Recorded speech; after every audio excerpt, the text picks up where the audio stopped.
Ouvrons nos Bibles dans Matthieu chapitre 16, le verset 16. Nous sommes toujours dans la série d'enseignements sur l'église locale. Matthieu chapitre 16, le verset 16. Jésus ayant demandé à ses disciples qui est-ce qu'on dit qu'il est, ensuite il leur a demandé, vous qui dites-vous que je suis? Alors Simon répondit, tu es le Christ, le Fils du Dieu vivant. Verset 17. Jésus reprenant la parole lui dit, tu es heureux, Simon, fils de Jonas, car ce ne sont pas la chair et le sang qui t'ont révélé cela, mais c'est mon Père qui est dans les cieux. Verset 18. Et moi je te dis que tu es Pierre, et sur cette pierre, ou alors dans la version seconde 21, et sur ce rocher, je bâtirai mon église. Et les portes du séjour des morts ne prévaudront point contre elle. Alléluia. Amen. Bien-aimé, cette soirée-là, elle est très, très, très spéciale. Même si tu es fatigué, je t'invite vraiment à être attentif à ce que je vais dire. Amen, amen. Amen? Amen. Ok. Donc, je fais quelques rappels rapides. Je ne vais pas m'attarder sur tous les détails. Il y a encore l'enseignement sur YouTube. Donc, la première chose que nous avons vue la semaine passée, c'était en expliquant que la réalité de l'Église est une réalité post-résurrection. On se rappelle de ça? Amen. Post-résurrection. J'ai pris le temps d'expliquer que lorsque Jésus parlait ici, je bâtirai mon Église, il a parlé au futur parce que c'était avant sa résurrection, avant qu'il ne fasse l'œuvre de résurrection. C'est la raison pour laquelle, lorsque on lui a demandé, il a dit, détruisez ce temple-là et en 3 jours, je le rebâtirai. Il parlait du temple de son corps. Donc en réalité, Jésus a bâti l'église qui est son corps en 3 jours et en 3 nuits. Et après sa résurrection, l'église a été enfantée. Nous avons vu en détail ces différents détails. Amen. Amen. Ensuite, lorsqu'il a dit mon église, on a vu également que lorsqu'on voit mon église, c'est le mot grec ecclésia. Ce mot-là veut dire, c'est le rassemblement de tous ceux qui sont appelés hors d'eux. Amen. Amen. Donc lorsqu'on parle d'église, le mot en lui-même renvoie déjà à un rassemblement. Donc lorsqu'on dit église, il y a une nécessité d'avoir une assemblée, qu'il y ait un groupe de personnes qui se réunissent. Donc tu ne peux pas dire je suis membre de l'église au corps de Christ, mais je n'ai pas d'église locale. Ou alors, je n'ai pas de lieu où je me réunis avec les autres saints. Parce que l'essence même de ce mot parle d'un rassemblement. Donc, lorsqu'on dit église, une assemblée est nécessaire. Une assemblée est requise. Dis Amen. Amen. Ensuite, nous avons vu que la vie chrétienne, donc, vu que nous sommes l'église, on a vu également que ce mot église-là fait référence au fait que nous sommes devenus rassemblement des appelés, on a vu. Deuxièmement, une famille. Troisièmement, un corps. Donc, l'église, c'est le corps de Christ. Est-ce qu'on entend? Donc, ça veut dire que, quand on parle d'un corps, ça veut dire qu'ils sont censés fonctionner ensemble. Est-ce que tu as déjà vu un corps dont les membres sont départagés aux 4 coins du monde? Donc, lorsqu'on parle d'un corps, ça fait déjà également référence au fait que chaque membre va fonctionner les uns avec les autres. Donc, la vie chrétienne, c'est toi et le corps de Christ. Ce n'est pas personnel. Lorsque tu es né de nouveau, tu es né dans une famille qu'on appelle la famille de Dieu et tu as été implanté dans un corps qu'on appelle le corps de Christ. Donc, il faut qu'il y ait une assemblée où tous les membres de la famille se réunissent, ou alors il faut également une assemblée où chaque membre du corps se réunit ensemble pour fonctionner ensemble. Alléluia. Parce qu'il n'y a pas de corps si chaque membre ne fonctionne pas ensemble. Est-ce qu'on suit jusqu'ici? Et nous avons également vu les épîtres de l'apôtre Paul. Je vous ai expliqué ici que chacune de ces épîtres-là était adressée à l'église locale. Quand tu lis de Romains jusqu'à 2 Thessaloniciens, ce sont des épîtres ou des lettres adressées à des églises locales. Quand on dit lettre aux Romains, ça parle à qui? À l'église qui est dans la ville de Rome. Épître aux Corinthiens, ça parle de qui? À l'église qui est dans la ville de Corinthe. Donc, chacun de ces épîtres-là ou de ces lettres-là s'adresse à une église locale d'une localité. Est-ce qu'on me suit? 1 Timothée, 2 Timothée et Tite. Nous avons vu, ce sont des lettres adressées à des pasteurs. Ce sont des lettres pastorales, donc ce sont des pasteurs des églises locales. Philémon, c'est une lettre adressée à un frère qui servait dans l'église locale. Donc ici, tu vois clairement que les épîtres de Paul mettent l'emphase et montrent l'importance de l'église locale. Les autres apôtres également, que ce soit Jacques, 1 Pierre, 2 Pierre et 1 Jean, 2 Jean, 3 Jean, ce sont aussi des lettres adressées à l'église locale. Apocalypse chapitre 2 et chapitre 3, il parle des lettres adressées aux anges de l'église. Donc les épîtres nous montrent l'importance de l'église locale, du pasteur et des personnes qui servent dans l'église locale. La révélation de Paul montre à quel point c'est important d'appartenir à une église locale. Et aucune d'entre elles n'était adressée aux membres de l'église ou alors à l'église universelle corps de Christ. Non. Chacune de ces lettres-là était adressée à une église locale. Donc, comme c'est un concept post-résurrection et que nous sommes en train de voir les épîtres, comment elles mettent l'emphase sur l'église locale, on a également vu donc que la révélation de Paul, qui est la clé de la compréhension biblique, nous parle de 4 thèmes particuliers. Premièrement, sotériologie, l'étude du salut. Sotériologie, on a vu ça? 2 Timothée 3,15, tu connais les saintes écritures qui peuvent te rendre sage à salut par la foi en Jésus. Donc les épîtres de Paul nous permettent de comprendre le concept du salut. Comment est-ce qu'on est sauvé? Quelle œuvre a été faite? Combien Dieu le salue? Tous les concepts associés au salut sont clairement exposés dans les épîtres de Paul. Deuxièmement, nous avons ce qu'on appelle l'eschatologie, ou alors l'étude des temps de la fin. Il dit par exemple dans 2 Timothée 4, verset 3, il dit « Car les temps viendront où les hommes ne supporteront plus la saine doctrine, mais ils se donneront une foule de docteurs selon leur propre plaisir. » Donc ici, tu vois bien que Paul est en train d'exposer en détail les temps de la fin. Comment cela va se passer? On appelle cela l'eschatologie. Ensuite, nous avons vu la pneumatologie, qui est l'étude de l'esprit. Or, quand on parle de l'esprit, on ne parle pas juste du Saint-Esprit. On parle également de tout ce qui est spirituel. L'homme est un esprit. Dieu est un esprit. Les anges sont des esprits. Les démons sont des esprits. Le diable est un esprit. Donc, lorsque tu étudies la révélation de Paul, tu vas avoir une idée claire du monde spirituel, des choses spirituelles et des êtres spirituels. Est-ce que quelqu'un me suit? Ensuite, nous avons vu l'ecclésiologie, qui est l'étude de l'église locale.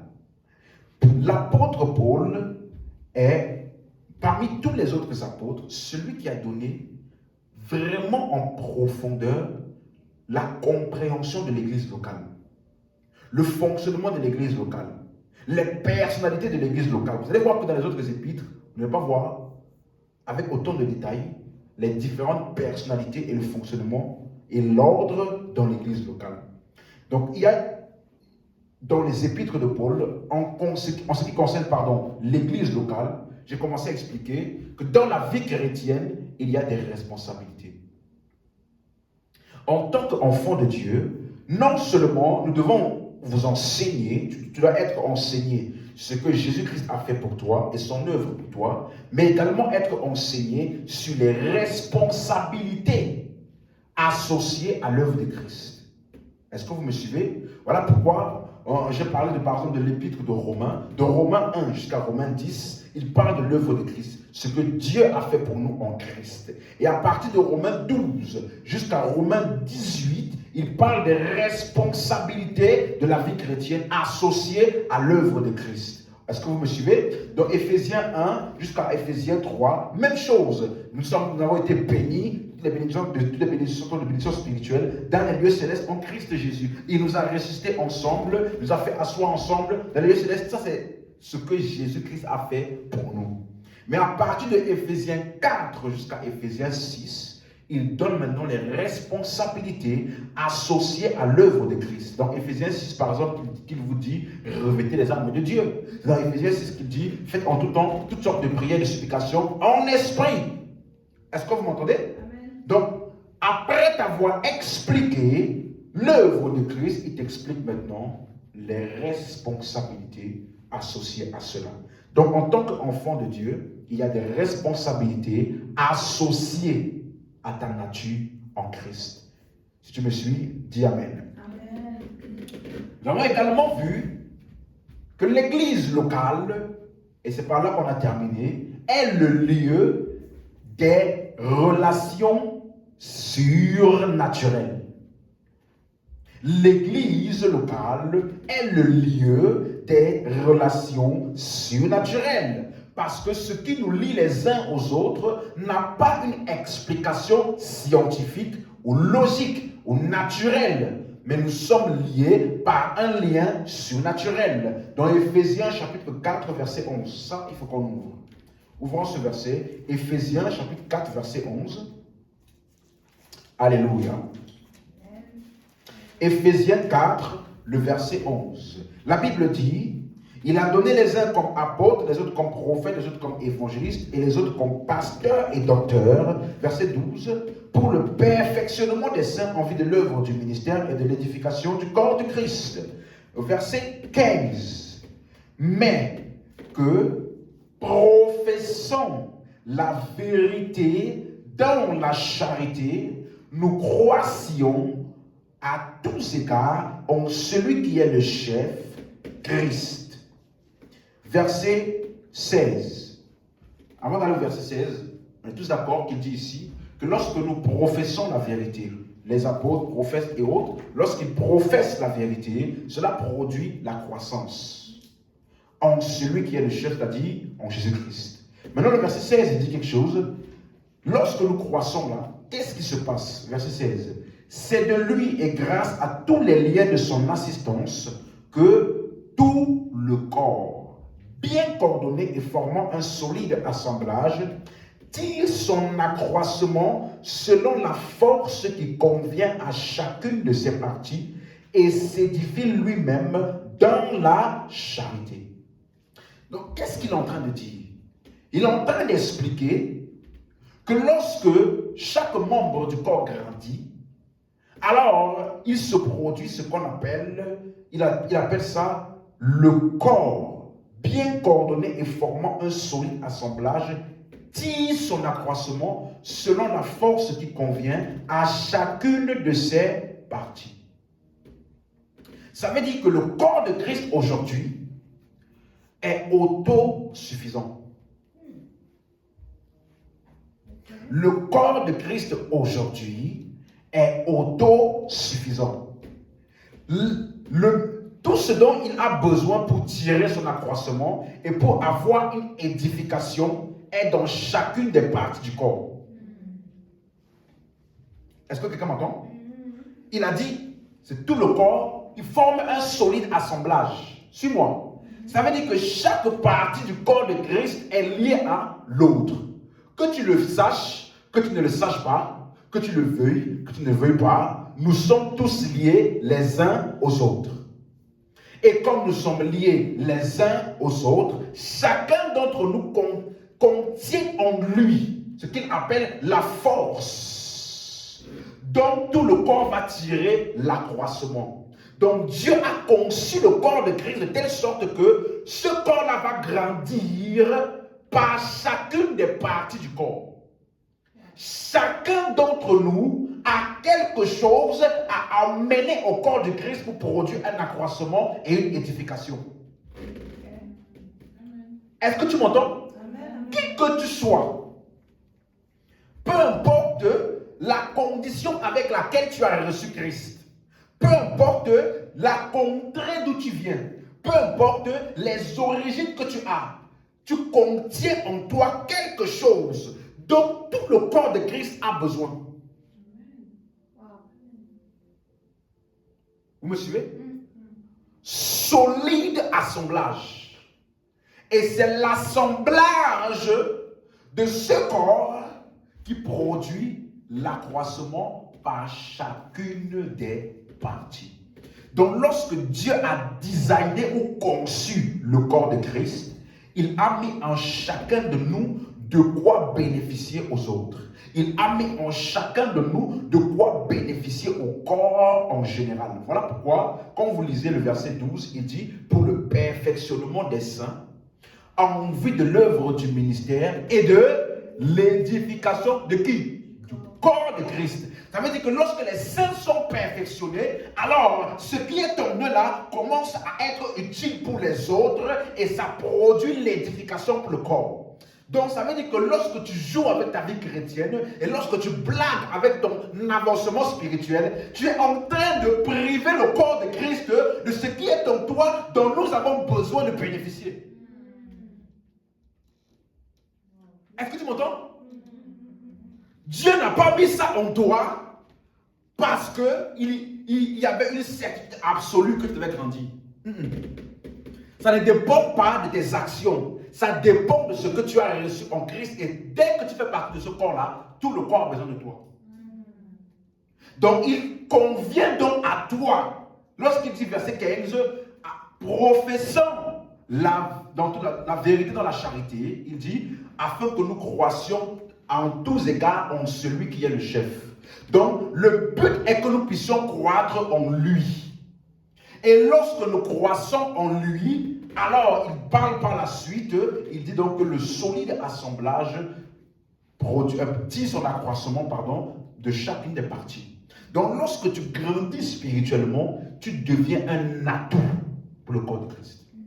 Tu deviens un avantage pour le corps de Christ. Parce que tu produis en chacun une édification et une croissance. Dis Amen. Amen. Est-ce que c'est clair pour quelqu'un? Donc, qui que tu sois, il faut que tu sois conscient de ça. J'ai quelque chose en moi dont le corps de Christ a besoin. Est-ce que vous me suivez?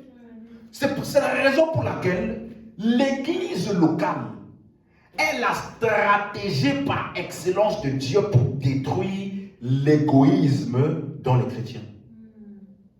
Parce qu'à partir du moment où tu es édifié, perfectionné, la résultante est l'œuvre du ministère qui produit l'édification du corps de Christ. Ce n'est plus moi, ma vie, mes projets, moi, ce que je veux, ce que je pense. Non. Lorsque la croissance spirituelle est communiquée par la parole de Christ, alors tu commences à manifester ce qui est en toi et être une bénédiction pour les autres. Donc tu n'as pas d'église locale, tu ne grandis pas correctement, alors tu vas rester dans l'égoïsme, l'égocentrisme. Moi, ma vie, mes projets, ce que je veux, comme je veux, et puis voilà, et puis voilà. Tu ne vas pas grandir comme il faut. La stratégie de Dieu par excellence pour détruire l'égoïsme dans l'homme, l'église locale. Est-ce que tu m'entends? Personne ne peut accomplir le plan de Dieu pour lui-même, pour sa vie, en tant qu'individu.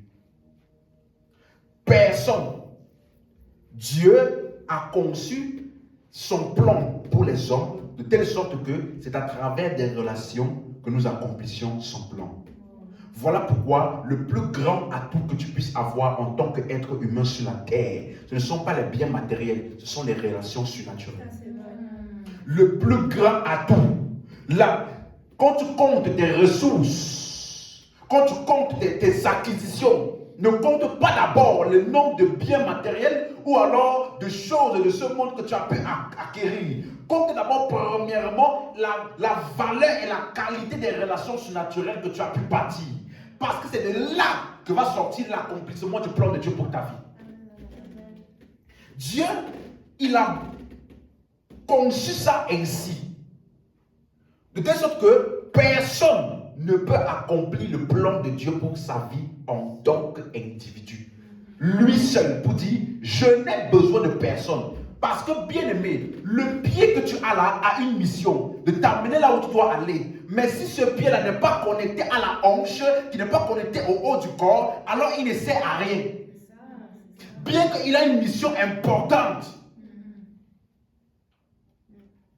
Ce n'est que sa connexion avec l'autre partie du corps, c'est là qu'il trouve toute son expression. En fait, le haut du corps là a besoin de moi pour aller là-bas. Parce que c'est le haut du corps qui va aller là-bas pour prendre de l'eau. C'est le haut du corps qui va aller là-bas pour manger. C'est le haut du corps. Mais pour que le haut du corps puisse aller là-bas, il a besoin des pieds. Mais si le pied est lui seul par lui seul, il essaie de marcher, il ne trouve pas l'intérêt, il ne trouve pas d'importance. Son importance n'est véritablement révélée que lorsqu'il est connecté aux autres parties du corps. Alors, tout ce pourquoi il a été créé trouve expression.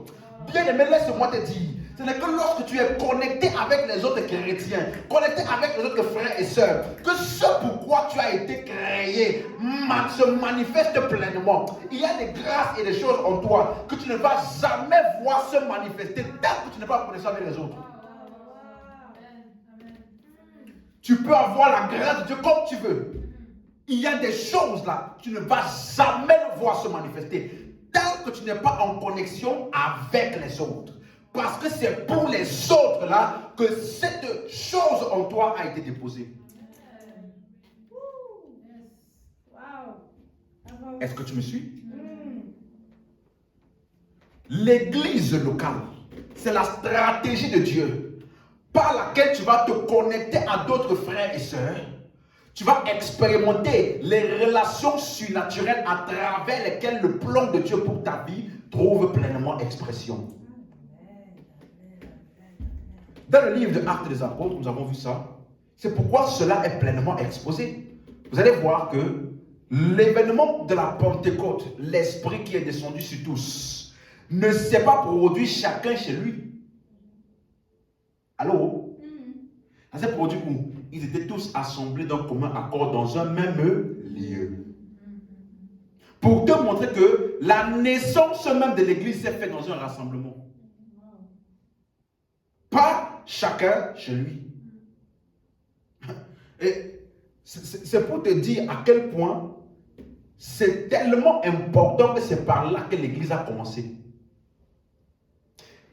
Et ça veut dire que si ce que Dieu a mis en toi, la force et la grâce qui est en toi, est pour bénéficier au corps de Christ, alors ça veut dire que l'église locale est également le lieu où tu exerces le ministère. Parce que c'est le lieu par excellence où tu vas servir les frères et les sœurs. C'est là que tu vas te rendre utile pour les frères et les sœurs. Et ta récompense au ciel, lorsque nous paraîtrons devant le tribunal de Christ, la Bible dit, chacun devra rendre compte de ce qu'il a fait en bien ou en mal, étant où? Dans son corps, ou alors dans le corps de Christ. Donc, ta récompense est en rapport avec ce que tu as fait pour le corps de Christ. Or, quel est le lieu où les membres du corps de Christ se rassemblent pour que tu puisses donc avoir interaction avec eux? C'est où? Dans l'église locale. Donc, ça veut dire que même l'église locale va déterminer ta récompense. Est-ce que tu me suis? Là, je suis toujours sur les rappels. Donc, ça veut dire que tu as besoin de l'église locale pour accomplir le plan de Dieu pour ta vie. Tu as besoin de l'église locale pour accomplir le plan de Dieu pour ta vie. Il faut que ça rentre. Il n'y a pas d'individualisme ni de solitarisme. Nous avons tous besoin du plan de l'église locale, pour accomplir le plan de Dieu pour nos vies. Alléluia. Donc, à la question, est-ce que je dois avoir une église locale? Je peux maintenant dire oui. Je dois, pas je peux, je dois avoir une église locale dans laquelle tu es connu et dans laquelle tu rends compte parce qu'il y a des responsabilités dans la vie chrétienne. Quand tu lis Acte 6, ouvrons Acte 6, verset 2.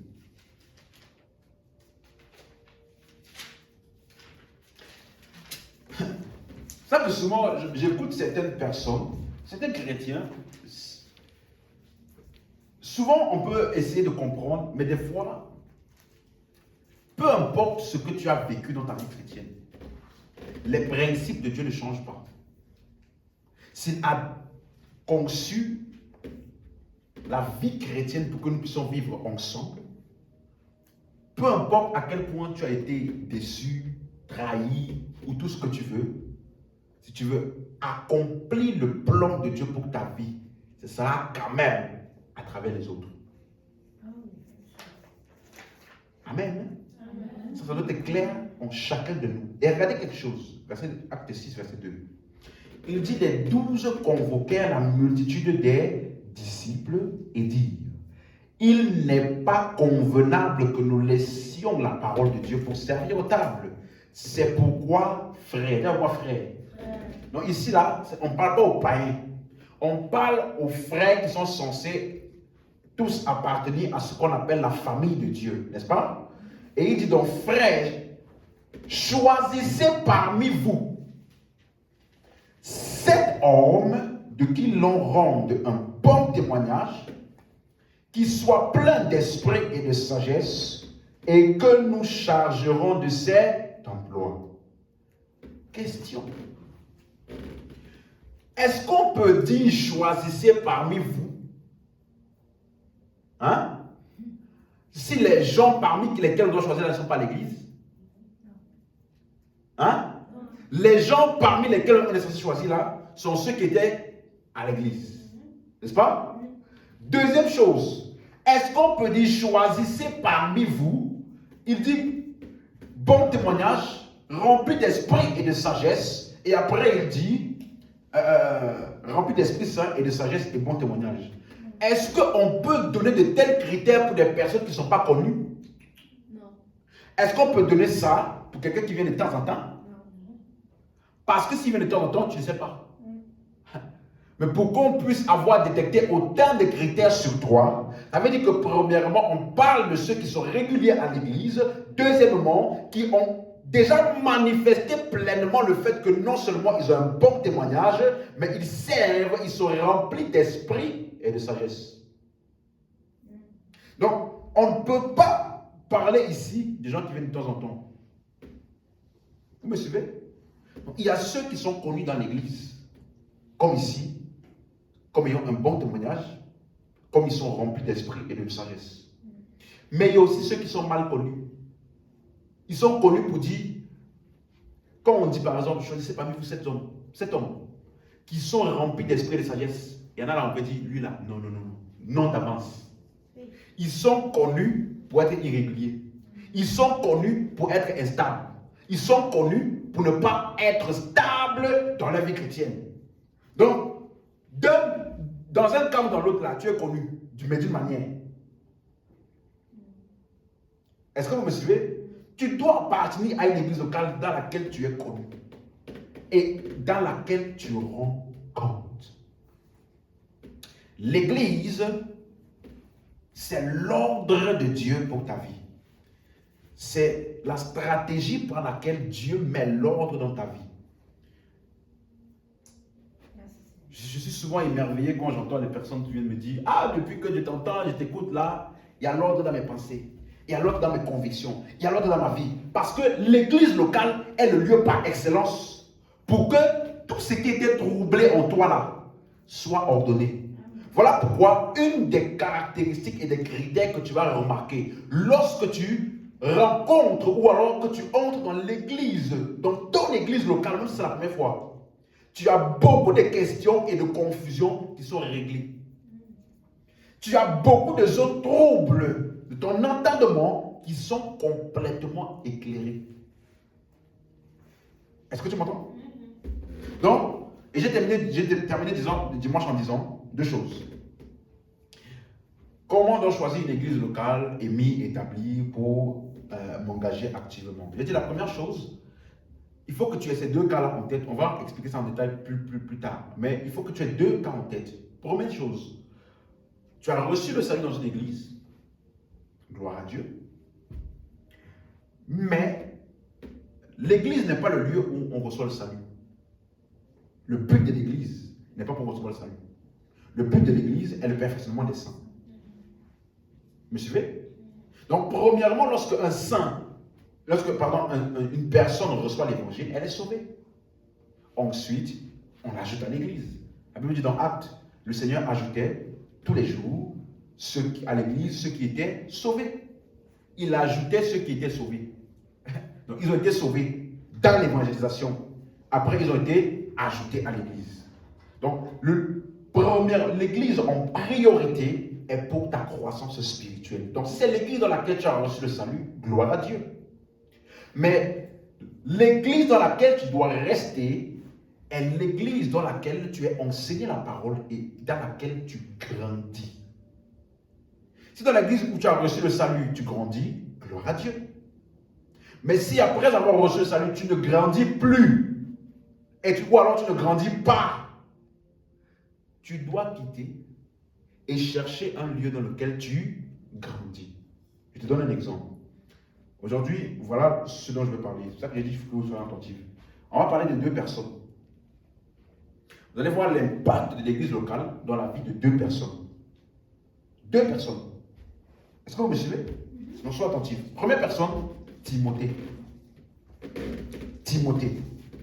2 Timothée chapitre 1, verset 3. On commence par là. 2 Timothée chapitre 1, verset 3. Quel est l'impact que l'église locale peut avoir dans la vie de chrétien? Et quand je parle de l'église locale, je parle en même temps de ce que j'appelle les relations surnaturelles. Parce que c'est dans l'église locale que tu vas rencontrer les personnes avec lesquelles tu vas accomplir le plan de Dieu pour ta vie. Il y a des gens que tu dois rencontrer dans ta vie. Si tu ne les rencontres pas, tant que tu ne les rencontres pas là, ta vie va rester à un niveau sans avancer. Est-ce que vous m'entendez? Donc, quel est l'impact de l'église locale? 2 Timothée chapitre 1, le verset 3. On va commencer au verset 2. C'est Paul qui parle à Timothée, n'est-ce pas? Il dit, Timothée, mon enfant bien-aimé, que la grâce, la miséricorde et la paix te soient données de la part de Dieu le Père et de Jésus-Christ notre Seigneur. Donc, il appelle Timothée mon enfant bien-aimé. Verset 3. Je rends grâce à Dieu que mes ancêtres ont servi et que je sers avec une conscience pure, de ce que nuit et jour, je me souviens continuellement de toi dans mes prières, me rappelant tes larmes et désirant te voir afin d'être rempli de joie. Verset 5.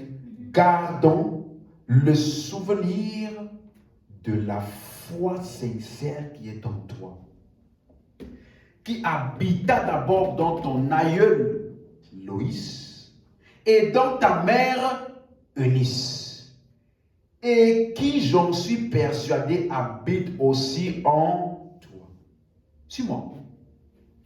Ici, l'apôtre Paul est en train de reconnaître que Timothée est né de nouveau, non pas sous Paul. Il était déjà dans la foi qui était dans son aïeul, dans sa mère, et ensuite en lui. Ça veut dire que quand Paul a rencontré Timothée, Timothée était déjà né de nouveau. Est-ce que vous me suivez? Timothée appartenait à ce qu'on appelle l'église familiale. Vous savez, cette église-là où tous les membres de la famille vont là-bas. L'église qui est connue pour tous les membres de la famille. On sait que nous tous là, on va dans telle église, on appartient à tel ministère. C'est comme ça que Timothée a grandi.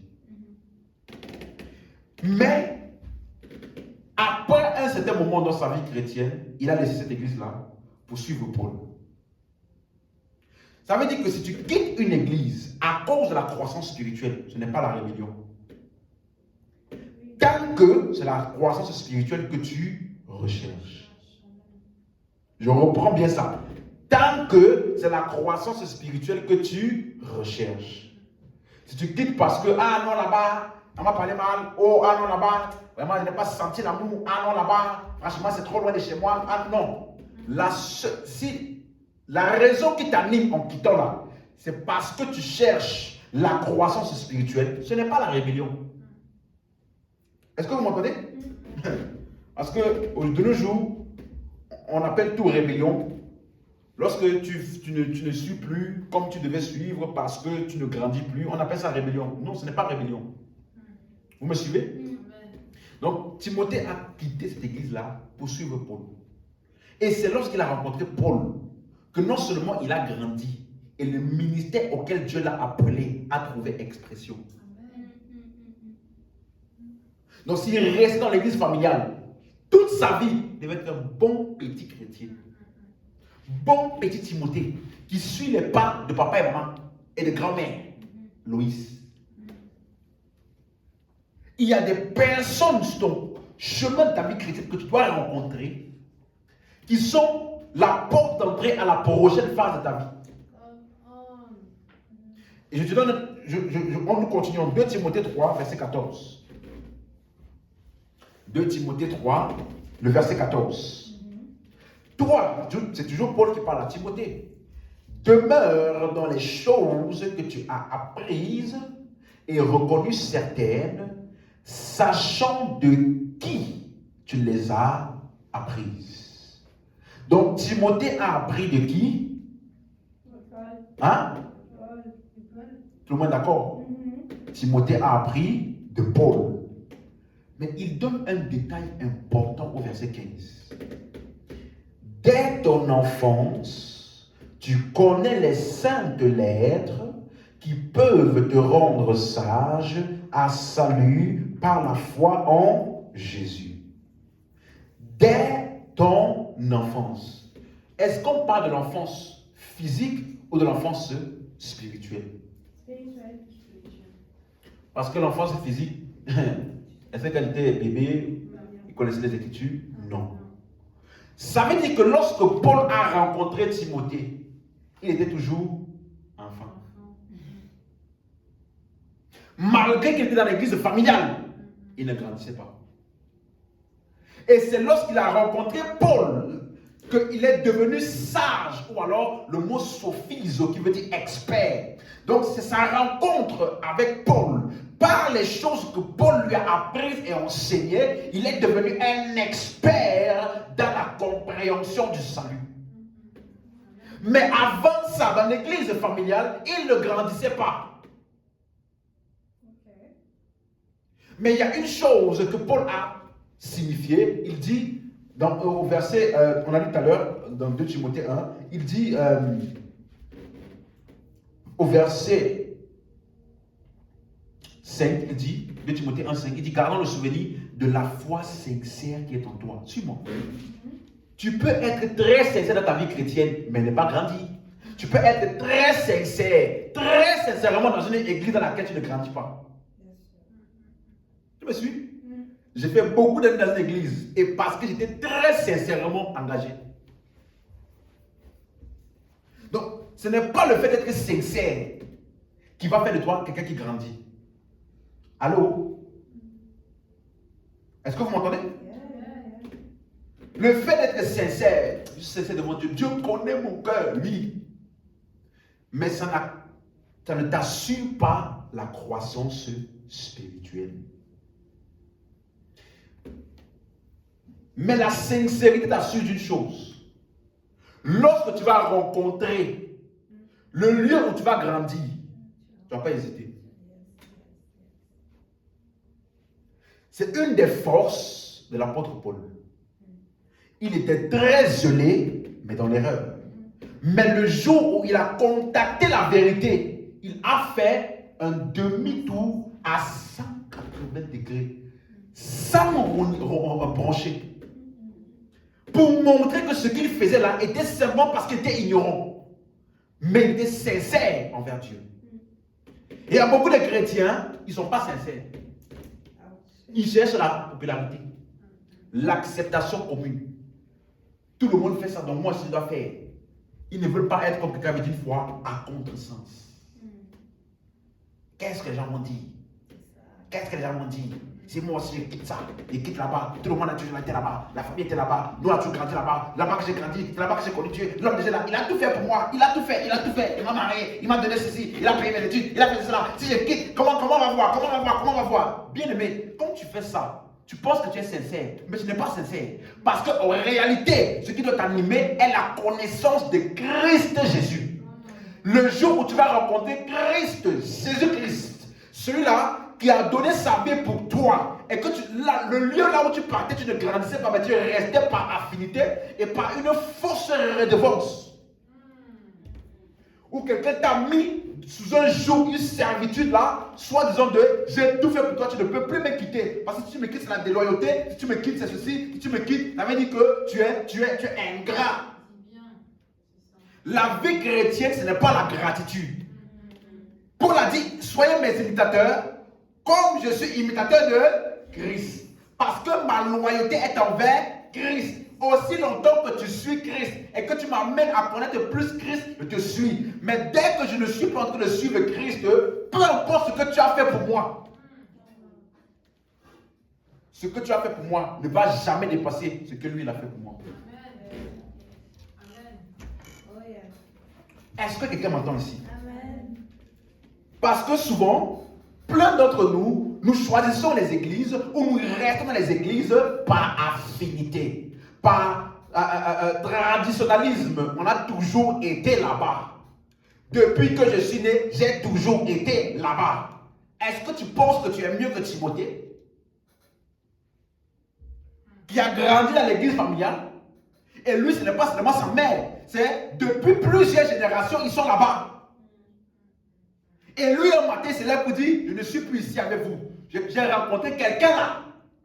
Depuis que j'ai rencontré ce quelqu'un-là, avec tout le respect et l'amour et la reconnaissance, je le suis.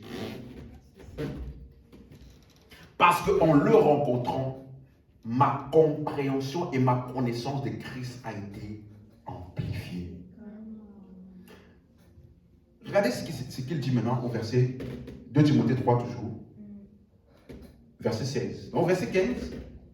Après que Timothée a rencontré Paul, il est quitté de l'enfant à quoi? Sage à salut par la foi en Jésus.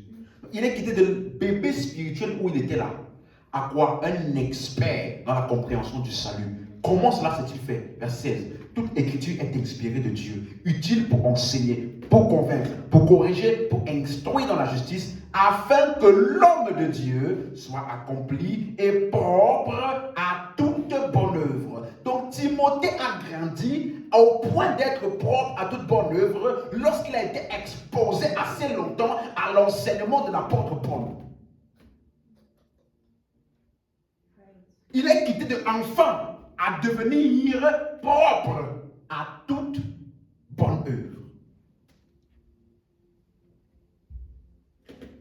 Quand tu penses à l'église, ce que tu dois rechercher en premier, c'est la croissance spirituelle.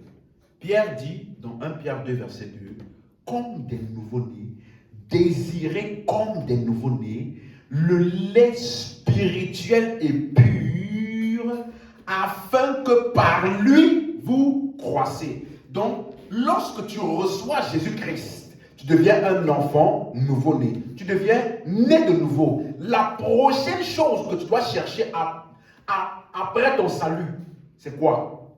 Désirer le lait spirituel et pur, afin que par lui vous fassiez quoi? Vous croissiez. Donc après ton salut, ce que tu dois rechercher, c'est la croissance spirituelle.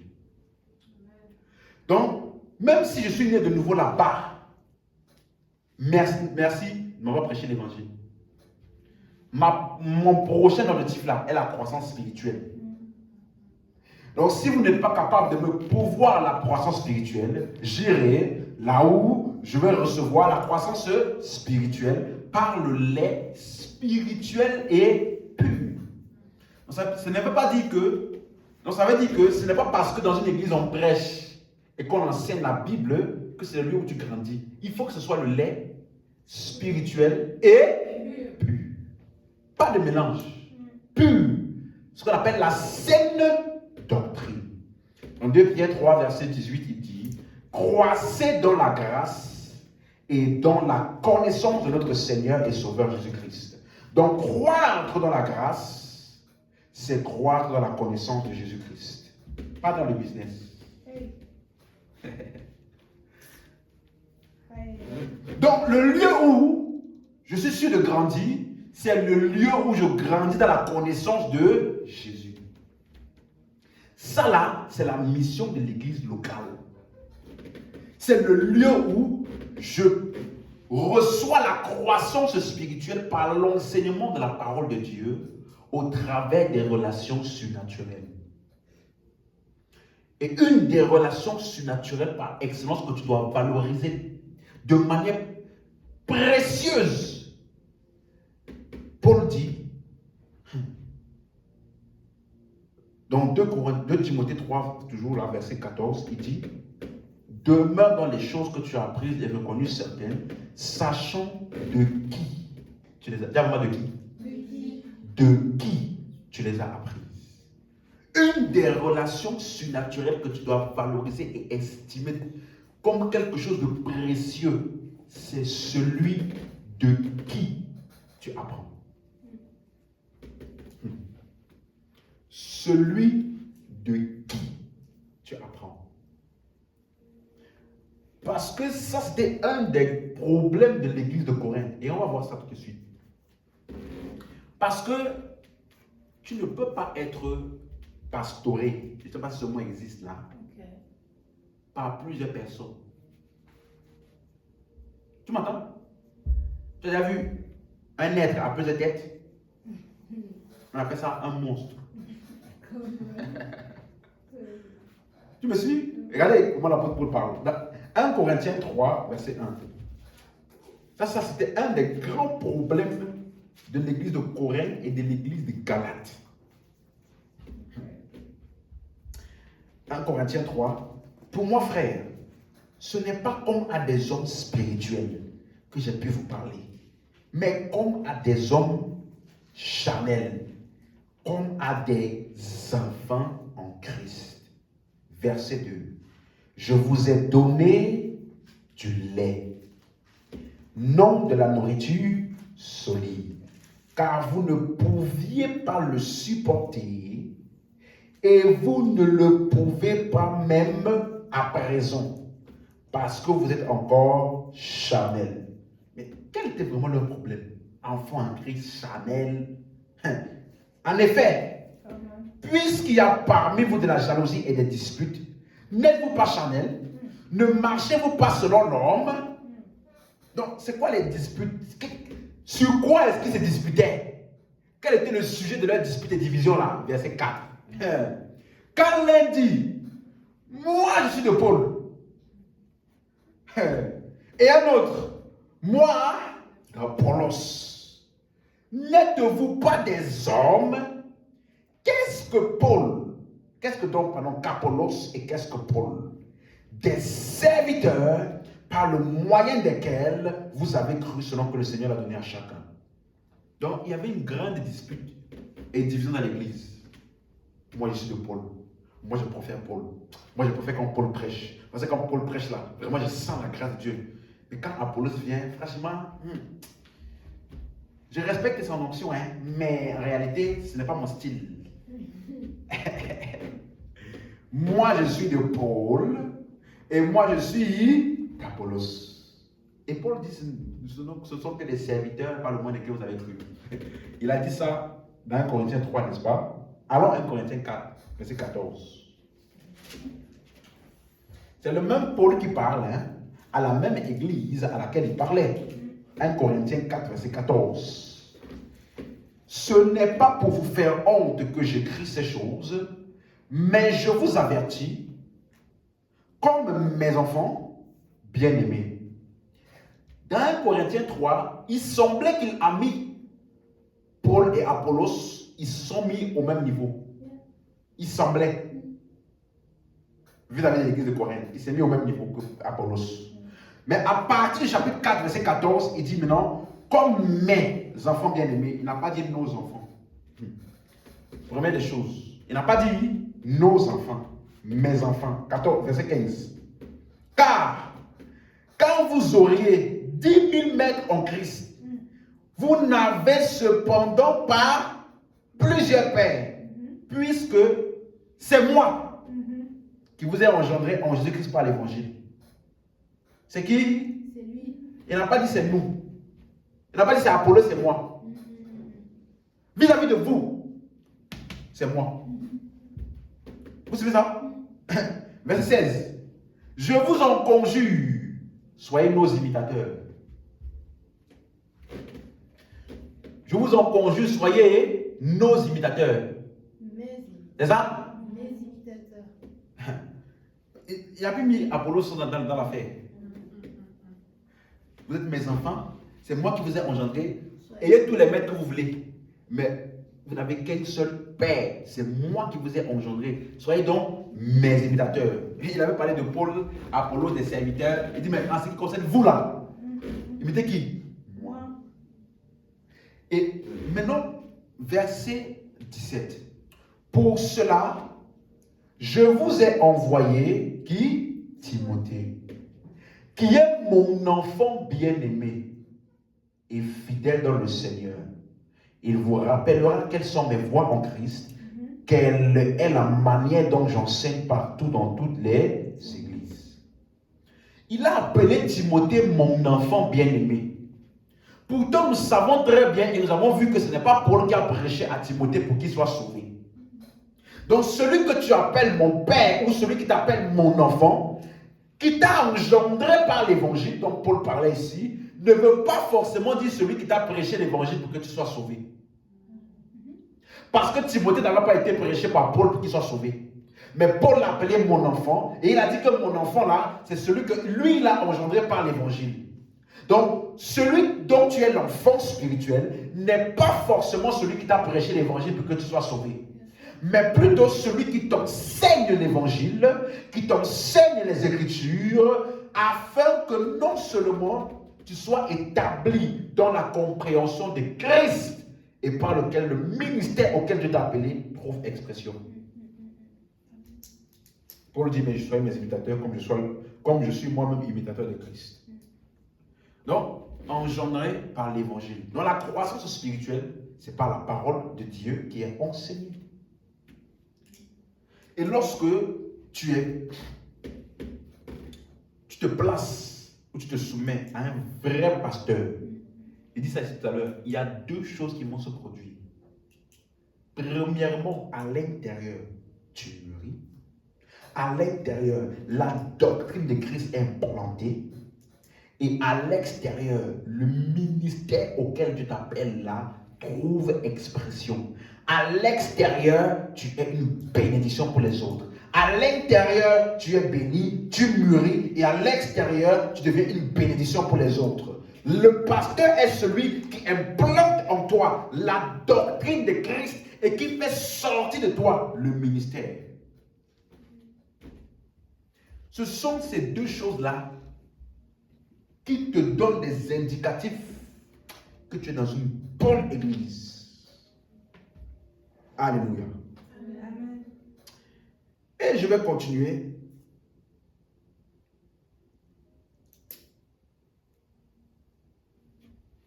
À part la croissance spirituelle, une petite parenthèse, l'église est également le lieu d'exercice spirituel. C'est dans l'église là où on t'enseigne la prière, mais aussi on te fait prier. Vous suivez? On t'enseigne sur la prière, mais également on te fait prier.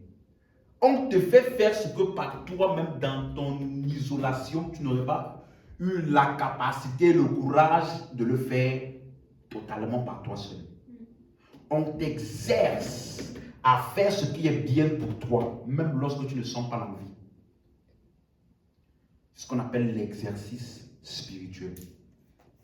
Donc, dans l'église là, c'est là où on te forme sur les choses importantes. La prière, l'évangélisation, les dons spirituels. On t'enseigne, on te fait aussi donner la générosité. On t'apprend ça à l'église. Me suivez? Donc, si tu n'es pas impliqué dans cette formation dans l'église, alors tu auras du mal à manifester ce que Dieu a mis en toi. C'est un apprentissage. Hébreux chapitre 13, verset 7.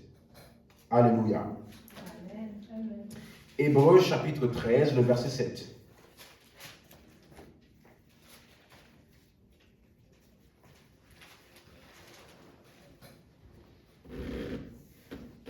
Souvenez-vous de vos conducteurs qui vous ont annoncé la parole de Dieu.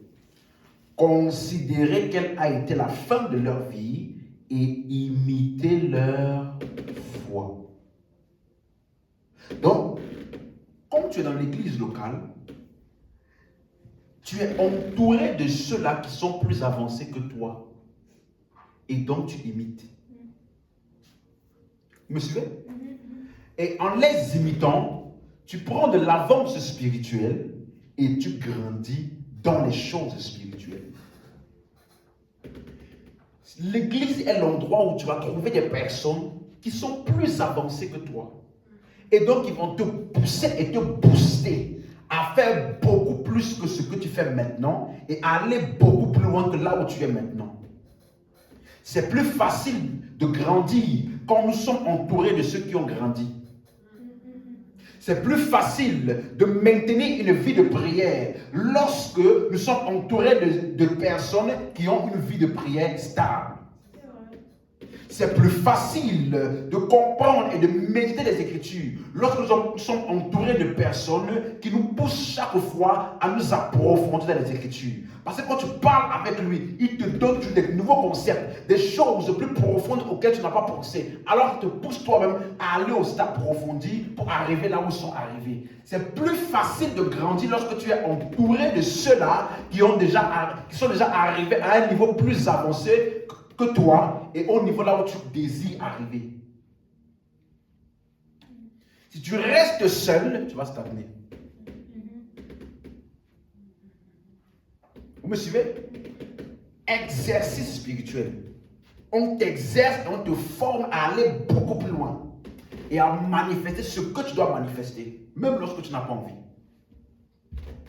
C'est pourquoi l'église est un lieu où tu deviens responsable et où tu rends compte. Tu rends compte. Tu deviens responsable. Un homme sur la terre à qui on ne peut rien dire, qui ne rend compte à personne, c'est un homme fini. Sa chute est très très probable. Est-ce que vous m'entendez? C'est pour ça que l'église locale est importante. Et nous allons voir maintenant un autre cas. Je veux dire qu'on va voir deux personnes. On a vu Timothée. Vous avez vu comment, ayant rencontré Paul, sa vie spirituelle et son avancement spirituel a été pleinement manifesté. Il est rentré dans ce à quoi Dieu l'appelait. Et tout ce à quoi Dieu l'appelait a trouvé expression. Il a rencontré un homme, Paul. Amen. Hein? Amen. On va voir maintenant un autre qu'on appelle Barnabas. Suis-moi. Quand je parle des relations surnaturelles, là, ce sont les relations les plus importantes de ta vie. Les plus importantes de ta vie. Tu auras beaucoup de difficultés à accomplir le plan de Dieu pour ta vie si tu n'es pas complètement engagé dans une église locale. Tu auras beaucoup de difficultés. Et je vais te montrer le cas de Barnabas.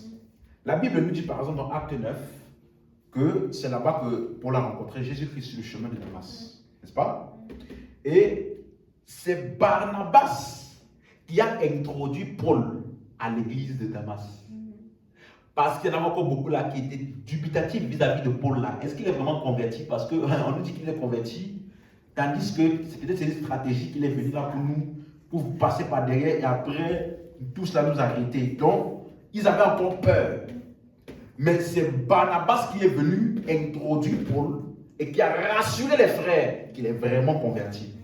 C'est également Barnabas dans Acte 4, verset 36 à 37, qui était parmi ceux-là qui ont vendu leur terrain et qui ont emmené le prix du terrain aux pieds des apôtres pour la distribution commune.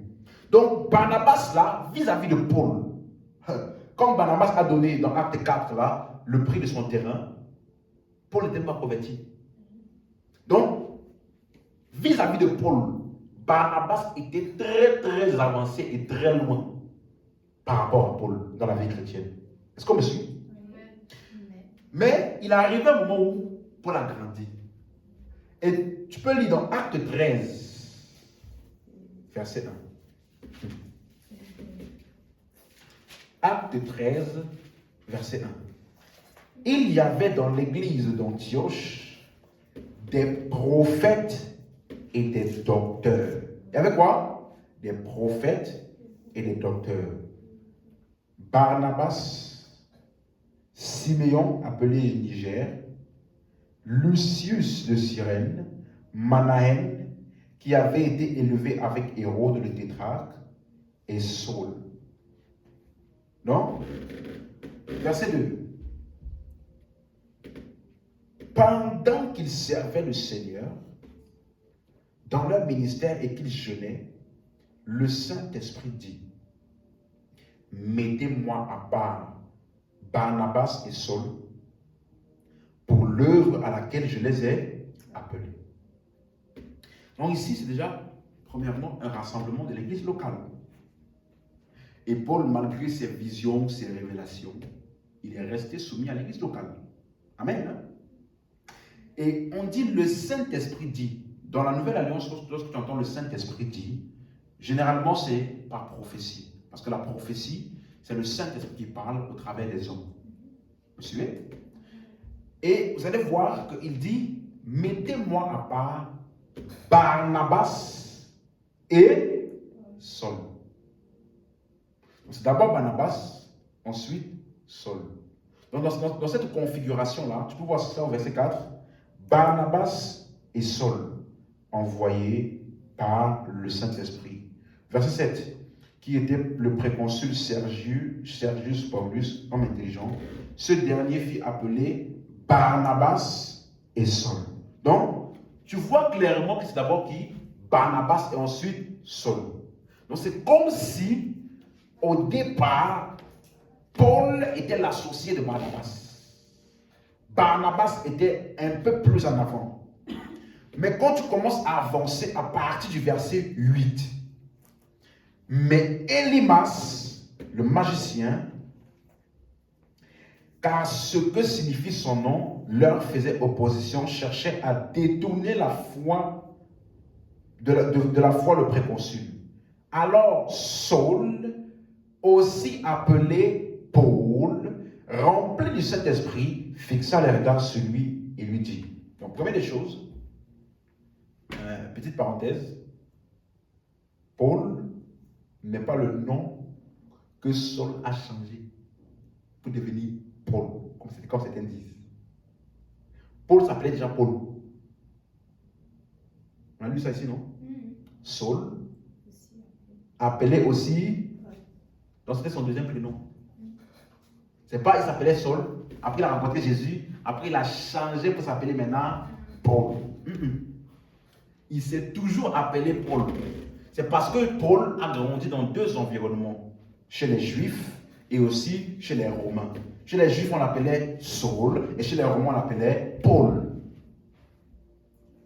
Quelqu'un dit ça? Non, c'est pas, il a changé son nom par révélation. Vous m'entendez? D'accord. Donc, revenons à notre sujet. Verset 10. Homme plein de toute espèce de ruse, de fraude, de fils du diable, ennemi de toute justice, ne cesseras-tu point de pervertir les voies droites du Seigneur? Voici un homme qui a distrait Paul et distrait le préconsul pendant que Paul essayait de lui prêcher l'évangile. Et je dis ça ici une fois, quand quelqu'un veut te déranger pendant que tu prêches l'évangile, il ne faut pas être tendre. Regardez comment Paul répond à Élymas, qui vient pour détourner le préconsul pendant la prédication. Il dit, homme plein de toute espèce de ruse et de fraude, fils du diable, ennemi de toute justice, ne cesseras-tu point de pervertir les voies droites du Seigneur? Verset 11. Maintenant, voici la main du Seigneur est sur toi. Tu seras aveugle. Et pour un temps, tu ne verras pas le soleil Aussitôt l'obscurité et les ténèbres tombèrent sur lui et il cherchait en tâtonnant les personnes pour le guider. Alors le proconsul, voyant ce qui était arrivé, crut, étant frappé de la doctrine du Seigneur. Non, ici, on voit que c'était Barnabas et Saul qui étaient envoyés. Mais lorsqu'il y a des événements, qui est celui qui agit? Paul. On voit comment Paul commence à prendre les devants. Verset 13. Paul et ses compagnons, s'étant embarqués à Paphos, se rendit à Perge en Pamphylie. Jean se sépara d'eux et retourna à Jérusalem. De Perge, ils poursuivirent leur route et arrivaient à Antioche de Pisidie. Étant entrés dans la synagogue le jour du sabbat, ils s'assirent. Après la lecture de la loi et des prophètes, les chefs de la synagogue leur envoyèrent dire: Hommes frères, si vous avez quelque exhortation à adresser au peuple, parlez. Verset 16. Qui se leva? Paul se leva, et ayant fait signe de la main, il a commencé à parler. Il va parler jusqu'au verset 41. Donc, encore une fois, devant une situation, qui a pris les devants? Paul. Verset maintenant 42. Lorsqu'ils sortirent, on les pria de parler le sabbat suivant sur les mêmes choses. Et à l'issue de l'assemblée, beaucoup de juifs et de prosélytes pieux suivirent qui? Paul et Barnabas. Ça a changé. Au départ, c'était qui? Mettez à part moi qui? Barnabas et... Mais maintenant, Paul, il a grandi, il a pris les devants. Et maintenant, qui est celui qui est le leader? Paul et Barnabas. Verset 44. Le sabbat suivant, presque toute la ville se rassemblait pour entendre les paroles de Dieu. La parole de Dieu. 45. Les Juifs, voyant la foule, furent remplis de jalousie et ils s'opposaient à ce que disait Paul en le contredisant et en le jugeant. Non, pas dire à ce que disaient Paul et Barnabas. Ce que disait qui? Paul. 46, pardon. Paul et Barnabas. Donc, Paul a évolué, il est devenu le leader. Paul est devenu la plateforme à travers laquelle Barnabas devait accomplir le plan de Dieu pour sa vie. Il est devenu la plateforme, il est devenu le leader, il est devenu celui par qui, celui que Barnabas devait aider. Est-ce que vous me suivez? Quelqu'un suit ça? Ça a commencé par Barnabas et Saul. Maintenant, c'est qui? Paul et Barnabas. Maintenant, acte 15. Acte 15, verset 1. Quelques hommes venus de la Judée enseignaient les frères en disant: si vous n'êtes circoncis selon le rite de Moïse, vous ne pouvez être sauvés. Verset 2. Paul et Barnabas eurent avec eux un débat et une vive discussion, et les frères décidirent que Paul et Barnabas et quelques-uns des leurs monteraient à Jérusalem vers les apôtres et les anciens pour traiter cette question. Donc ici tu vas voir encore Paul et Barnabas. Verset 35. Acte 15, 35. Donc, je vous laisse lire ça chez vous pour la suite. Vous allez voir que lors de la confrontation à Jérusalem, c'est Paul qui a encore parlé. Vous me suivez? Donc, en réalité, dans cette relation-là, c'était Paul qui était censé être le leader et qui devait mener la danse. Et Barnabas devait aider Paul. Barnabas devait accompagner Paul. Vous me suivez? Quelqu'un suit ça? Maintenant, le verset 35. Paul et Barnabas demeuraient à Antioche enseignant et annonçant avec plusieurs autres la bonne nouvelle de la parole du Seigneur. 36. Quelques jours s'écoulèrent après lesquels Paul dit à Barnabas: retournons visiter les frères dans toutes les villes où nous avons annoncé la parole du Seigneur pour voir en quel état ils sont. Qui a parlé? Paul. Il a dit à qui? Barnabas. Verset 37. Barnabas voulait emmener aussi Jean, surnommé Marc. 38. Mais Paul jugea plus convenable de ne pas prendre avec eux celui qui les avait quittés depuis la Pamphylie et qui ne les avait point accompagnés dans leur œuvre. 39. Ce dissentiment fut assez vif pour être cause qu'ils se séparèrent l'un de l'autre. Et Barnabas, prenant Marc avec lui, s'embarqua pour l'île de Chypre. Paul fit choix de Silas et partit, recommandé par les frères à la grâce du Seigneur.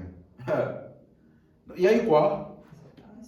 Séparation, mécontentement, discorde, mésentente. Qu'est-ce qui s'est passé? Barnabas a dit quoi? Il laisse, il continue. Paul a dit quoi? Ok, je prends Silas à ta place. Et à partir de là, acte 16, 25. J'espère que vous suivez bien le cheminement. Hein? Acte 16, 25. Vers le milieu de la nuit, Paul et Silas. Avant ça, c'était Paul et qui? Maintenant, c'est Paul et Silas. Okay. Paul et Silas priaient et chantaient les louanges de Dieu, et les prisonniers les entendaient. Tout à coup, il se fit un grand tremblement de terre, en sorte que les fondements de la prison furent ébranlés.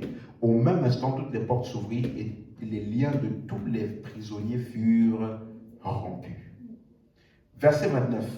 Et le geôlier, ayant demandé la lumière, entra précipitamment et se jeta tout tremblant aux pieds de Paul et de Silas. Verset 31. Acte 16, verset 31. Paul et Silas répondirent, crois au Seigneur Jésus-Christ et tu seras sauvé, toi et ta famille. Jusqu'ici, c'est Paul et Silas. Acte 17, verset 1. Paul et Silas passèrent par Amphipolis et Apollonie et ils arrivèrent à Thessalonique où les Juifs avaient une synagogue. Verset 10. Aussitôt les frères firent partir de nuit Paul et Silas pour Bérée. Lorsqu'ils furent arrivés, ils entraient dans la synagogue des Juifs. Maintenant, suis-moi. J'ai lu tout ça là. Et après, j'ai continué à lire quand j'étudiais. Depuis acte 15, où Paul s'est séparé de Barnabas, on n'a plus jamais entendu parler de Barnabas dans tous les actes des apôtres. Mais tu entends toujours parler de Paul, et maintenant à la place de qui? Silas. Parce que parce que le ministère de Barnabas était supposé s'accomplir dans la connexion avec Paul. Suis-moi. Les relations surnaturelles là, c'est vital. Voilà un homme qui avait la grâce de Dieu et qui était connecté à la bonne personne, mais qui par orgueil s'est séparé et n'a pas jamais entendu parler de lui. Quelqu'un m'entend? Donc voilà deux cas. Timothée et Barnabas.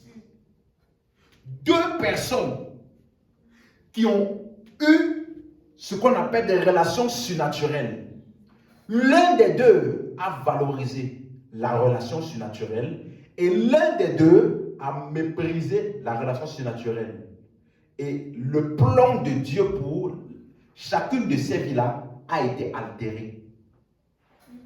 L'un dans le bon sens, l'autre dans le mauvais sens. Ça veut dire que la manière dont tu traites tes relations surnaturelles va également déterminer la manière dont tu vas accomplir le plan de Dieu pour ta vie. Parce que chaque relation surnaturelle que Dieu a emmenée vers toi était un moyen par lequel son plan pour ta vie devait s'accomplir. Est-ce que vous m'entendez? Chaque relation surnaturelle avec laquelle tu as blagué, tu étais en train de soit gâcher ou empiéter sur le plan de Dieu pour ta vie. Si tu déshonores, cela ne va pas te bénéficier. Mais si tu valorises et tu honores, alors tu tireras tous les bénéfices de cette relation-là. Amen. Et je vais terminer. On peut se lever dans 1 Thessaloniciens chapitre 5, verset 12. 1 Thessaloniciens chapitre 5, verset 12.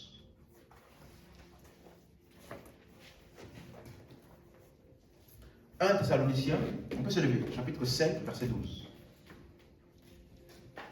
La manière dont tu traites les relations surnaturelles va déterminer la manière dont tu vas en bénéficier et la manière dont tu vas accomplir le plan de Dieu pour ta vie. C'est tellement primordial à ce point-là.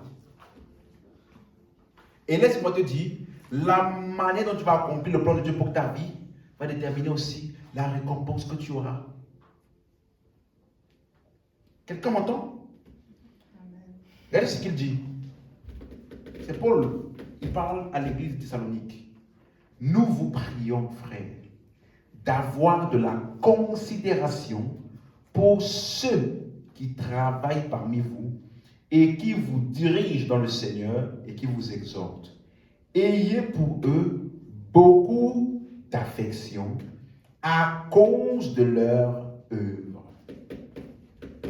Pour ceux qui vous dirigent, pour ceux qui travaillent parmi vous, ayez de la considération. Ayez beaucoup d'affection. D'autres versions disent, ayez beaucoup d'estime. Si ce n'était pas important, il n'allait pas dire ça. Vous me suivez? Parce que ces personnes-là, ils ont une place importante dans le plan de Dieu pour ta vie. Et il dit, à cause de leur œuvre, ou alors à cause de leur travail. Quel travail est-ce qu'ils font? On ne te demande pas, ce n'est pas tout le monde, n'importe qui, n'importe comment. Qui sont ceux qui vous dirigent?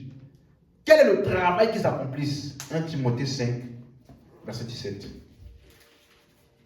1 Timothée 5, verset 17.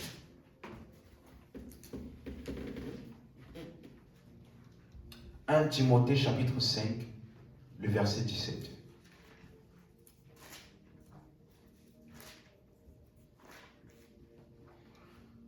Que les anciens qui dirigent bien, on a vu tout à l'heure que c'est ceux qui dirigent, n'est-ce pas?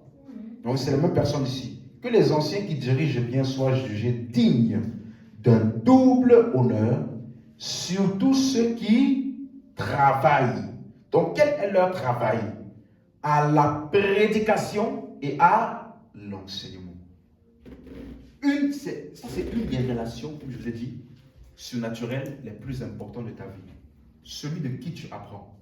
Et tu lui dois respect, honneur, estime, considération, affection. Parce qu'en faisant ça, tu bénéficies pleinement de tout ce que cette relation-là peut t'apporter pour le plan de Dieu pour ta vie. Si tu blagues, si tu déshonores, ce n'est pas pour ton avantage. Est-ce que vous me suivez? Non, l'église locale, c'est le lieu par excellence que Dieu a conçu pour s'assurer que tout ce à quoi il t'appelle, tu puisses le manifester. Dis Amen. Alléluia. Donc, considère ça. Tu es un chrétien, si tu connais des chrétiens, ils n'ont pas d'église locale. Il y a de grandes chances qu'ils aient des difficultés pour accomplir le plan de Dieu pour eux. Ils seront toujours emportés, flottants par tout vent de doctrine, aucune stabilité. Et tout ce à quoi Dieu les appelle là, reste là, endormi, attendant que quelqu'un vienne sortir ça par la doctrine de Christ. Alléluia. Donc tu es ici là, ce soir-là, tu es au bon endroit. Est-ce que tu me suis? Et tu appartiens à cette église-là. Laisse-moi te dire, tout ce à quoi Dieu t'appelle va trouver pleinement expression. Amen. Est-ce que tu m'entends? Amen. Élève la voix, rends grâce à Dieu.